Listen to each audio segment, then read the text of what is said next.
The incredible Mrs. Litchenfall spent much of her time in the kitchen hall. She was mad about the butler, he was a Swede.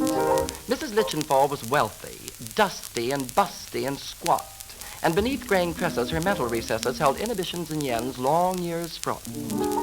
The butler was gorgeous, blonde, 24, Mrs. Litchenfall kittenish, and a rounded fourscore. Her marital bed had been tiresome, they said, but she'd read.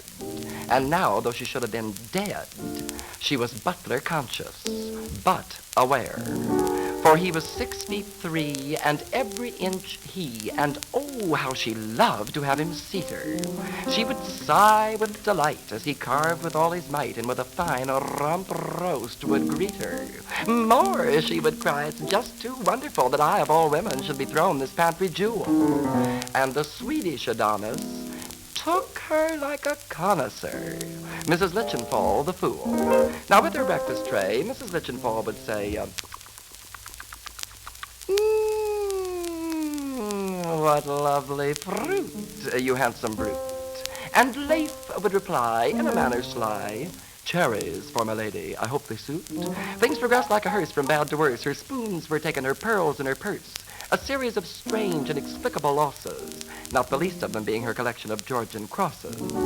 And amidst all of this so troublesome thieving, her ample and hopeful bosom kept heaving, for she visualized Leif as a little flower in a hot bed, rather quilty, and she didn't suspect him. She knew he was guilty, but what was the loss of silver and glass to a dowager who'd gone years without any pass being made at her? And then one night, Leif, she said, I think the time has come.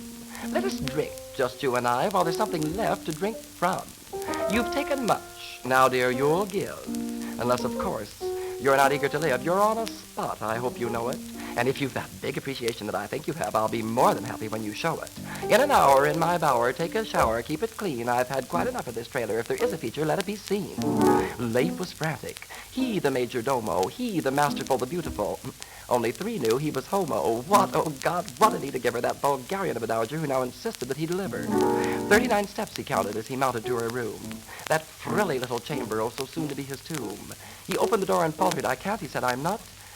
Mrs. Litchenfall looked at him, smiled at him, felt of him, shot. The case dismissed, His Honor cried. Now I want to tell you all. This woman paid the piper and was deserving of the ball. He took all she didn't offer and then refused to make amends. And so, Mrs. Litchenfall, if you will permit me, work done, fun begun, I will wrench myself from the bench, escort you home and see that yours is a happier, more satisfactory end.